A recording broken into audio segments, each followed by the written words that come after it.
having a blast here. I'm focusing on that great standard song, Stormy Weather, by Harold Arlen and Ted Kohler. Again, capitalizing on the value of just focusing on a small segment of a song. We're in the key of G, and if you are into reading lead sheets, I hope you'll take advantage of printing that segment, or unless maybe you have the song in a lead sheet form on your own, you can use that. Our focus for this session in the key of G major. We've got a G major 7 to begin with. Let's just play these chords in their basic root position. G major 7, G sharp diminished 7, A minor 7, D7, G major 7, G sharp diminished 7. Now, there's nothing wrong with playing these chords in this fashion. As a matter of fact, there will be those times where you do prefer to go ahead with that basic chord, even in the basic root position, just like we played it. Okay, especially when we kind of intersperse it with other nice ideas. Okay, different chord voicings. All right, we're going to take a look at a few things here. This is not going to be a systematic approach. Okay. This is just, hands-on, look over my shoulder kind of thing. I'd like to give you some commentary as I go along. Okay, I really enjoy doing this kind of thing. But also, what's most important is the insights that you will gain, okay, as a result of exposing yourself to material like this over and over again.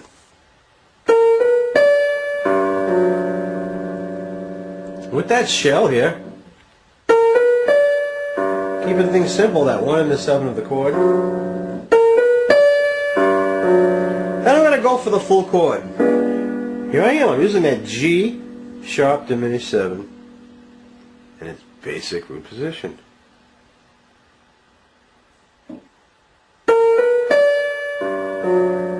Kind of breaking that shell up a little bit.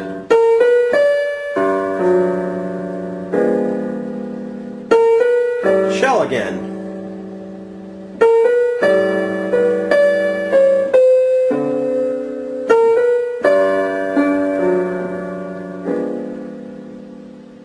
Alright, now we kept that really simple, okay? Goes to show you, simple ideas, it's great to make use of simplicity, okay? Because it's not necessarily what you say, but how you say it. Alright? Keep in mind the importance, okay, the impact of dynamics, the volume at which you play, okay, and how you actually colorize your music with different dynamic levels. Be aware that you always have the opportunity to do that.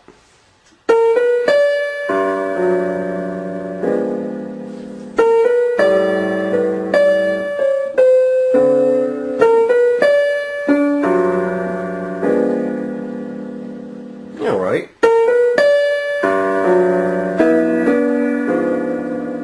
Just playing around a little with the chord here. What do I have here? We've got that shell again, with the 3rd of the chord. Here we have the 6th of the chord.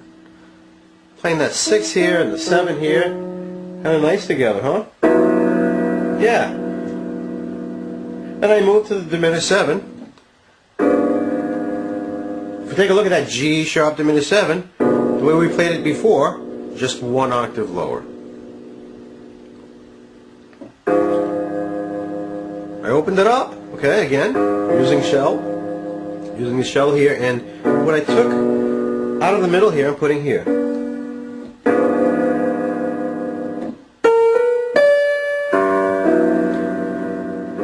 Now do you see the nice smooth voice leading that's happening when we do this? See the voices here, G major 7? We've got some of these voices going up and some of these voices going down, right? In particular, these two voices are coming inward. This one stays the same and this one moves down here. Okay, now we don't have to get overly studious when it comes to this, but it is nice to be aware of smooth voice leading. Because we get kind of a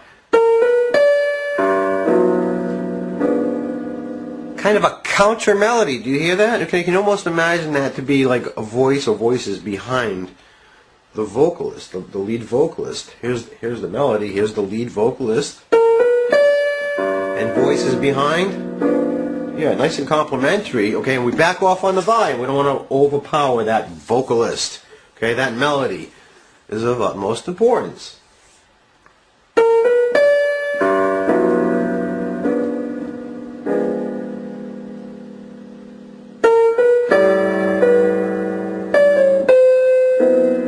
We're not using the shell this time, we're using something different. Using the 3 and the 7, going for that 9 here, 13. This is a nice voicing, nice dominant 7 voicing.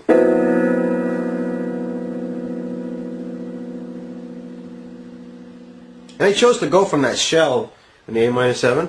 It was nice and thin, and then something a little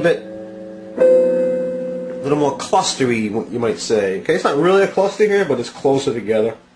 In contrast, okay, as you've heard me say before, most likely, or you will at least from one time at one time or another, contrast is the first law of all art. That is something to really pay attention to. Okay, make a part of you. Okay, whenever you can create contrast in your music, right, keeps the attention of your listener, who is also you.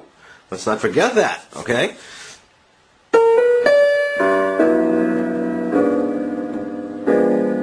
So yeah, I decided to go with that diminished down here and hit it again here, alright?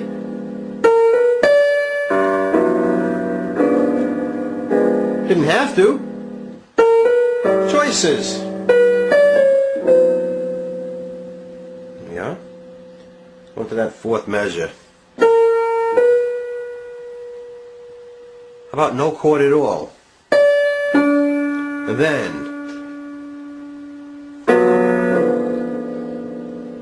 come in with the chord, okay? Kind of spotlight that melody, all right, at the beginning.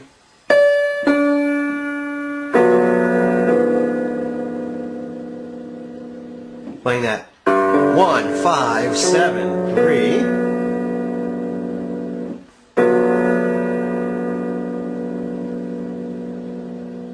Doing the same thing with that G sharp diminished 7.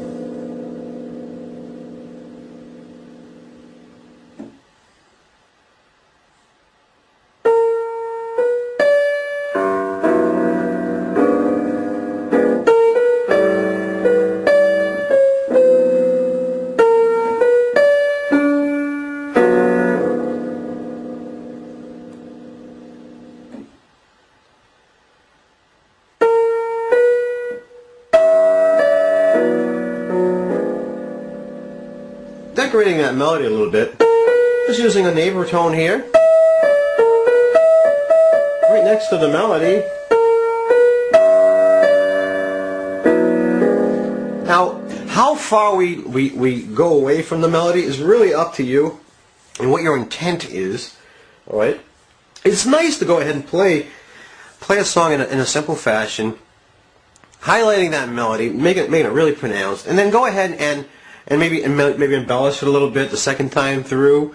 Okay, but it really depends on your personal style. And then there are those times where you may decide to play through an entire chorus or a portion of a chorus of a song where we're improvising pretty much totally away from the melody. All right, and just go ahead with improvising different lines, ideas using those chord tones, scale tones. All right, whatever comes to mind. You want to get those creative juices flowing all the time. Well, let's embellish this a little bit.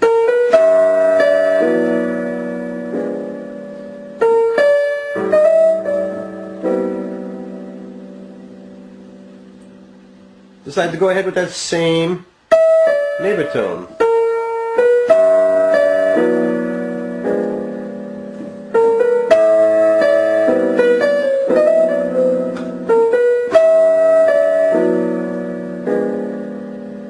Just want to emphasize the fact that simplicity is just fine here. Okay, it doesn't have to be complex to be good.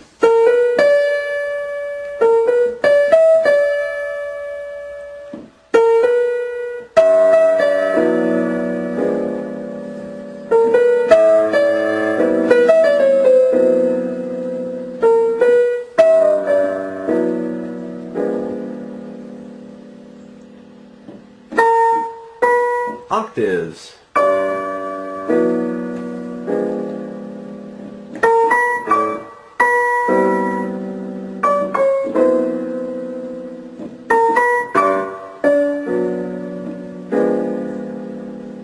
And that A minor 7, prior to that D7, okay, or that D13 voicing that we're playing here,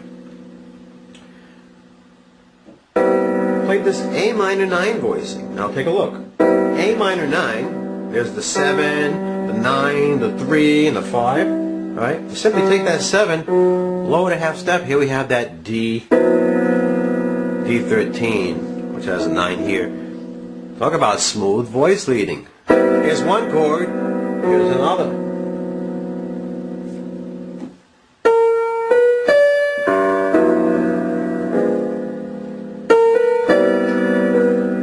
I'm choosing to play that without the root here. But we can go ahead and play the root on beat 1, chord on beat 2. Okay, well the opposite.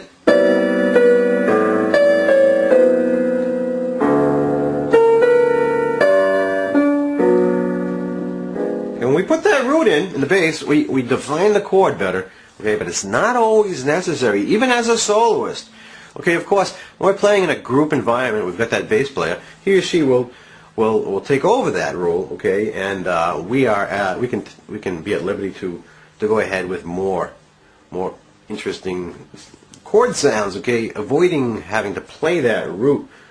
Right, and we don't necessarily want to play that root with the left hand when we have a bass player. We don't want to do that too much because we can also create slight intonation problems. And also, let's take advantage of the fact we've got a bass player. Okay, so that's a whole different entity. It adds whole new dimension to the group. Okay, so the piano player certainly again takes advantage of that and can be a lot more creative. Okay, so together as a unit, okay, everything is just more musical, okay, more defined.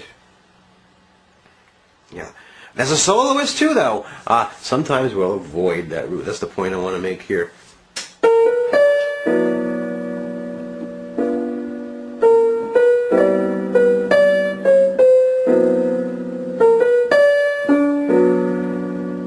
No roots there at all. Okay, that's just the point.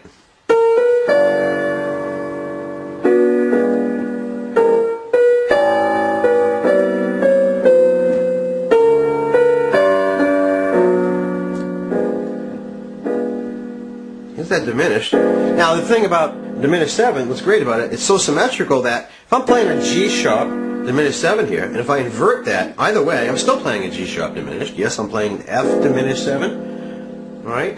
D diminished 7, B diminished 7, G sharp diminished 7, okay?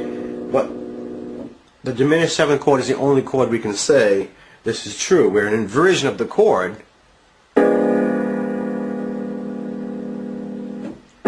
creates the same kind of chord on a different root. Okay.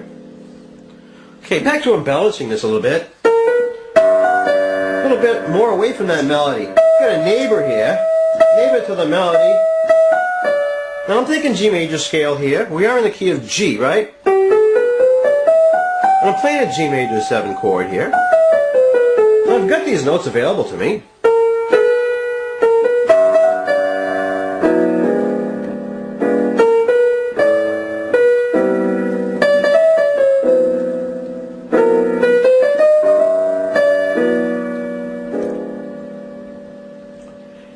Now here's something. Let's take a look at the progression, okay? The construction of this song harmonically, this segment of it. We are in the key of G major, the chord progression. We start on the 1 chord. Okay, the pickup note we have the 5, the D7. But the 1 chord on beat 1, measure 1. The G major 7. Now let's skip that 2nd chord for a second. Measure 2, A minor 7. Followed by D7, then the final measure, G major 7. The only chord we have not acknowledged right here is G sharp diminished 7. But those other chords, the G major 7, the A minor 7, and the D7, Those are the three most important chords in the key of G major. Okay, we've got the 1 chord, we've got the 2 chord, and we've got the 5 chord. Okay? Back to the 1 chord. That 2, 5, 1, we just play the roots. 2, 5, 1. That's the most popular chord progression in jazz and popular music. Okay, here we have it here. So what I want to illustrate here is we've got these 3 chords which belong to the key of G major. They are diatonic chords, meaning they are in the key of G major. Here is the G major scale. G major 7. All the chord tones, of course, in this chord belong to the scale of G major. The same is true of A minor 7. All these chord tones are in the scale of G major. Same is true of D7. All these chord tones are in the scale of G major. The only chord that's different here is that G sharp diminished 7, and we use that as a simple passing chords. Generally speaking, diminished chords are used as passing chords. So we pass nicely from this G major 7. Hear that transition? Right to the A, nice and smooth. Okay? And of course, that G sharp diminished 7 does the same thing, because if we were to continue to measure 4, we go ahead and we go to that A minor. So it's serving as a connecting chord. That G sharp diminished 7 is serving as a connecting chord between that G major 7 and that A minor 7. Other than that, we have a G major scale that we can have lots of fun with. You see, because these chords all belong to the G major scale, these 3 chords, this 2, 5, 1 chord progression, A minor 7, D7, G major 7, because they all belong to the G major scale, we can use that G major scale for embellished tones, for improvising, okay, have some fun with fills.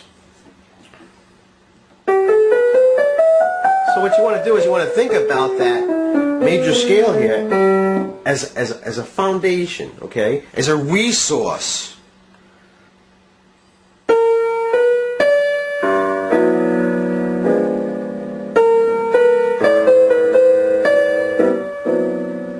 Just playing around with little tones of the scale, okay?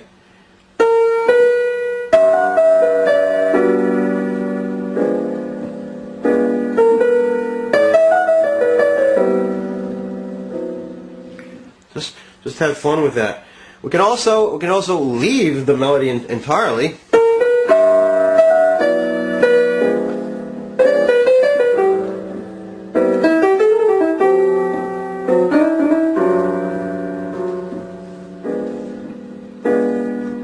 Let's have some fun with that. We can be a little bluesy here.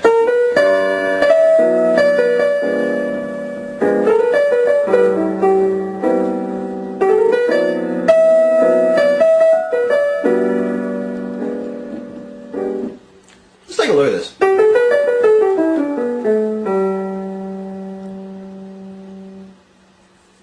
This is interesting. A simple pentatonic scale.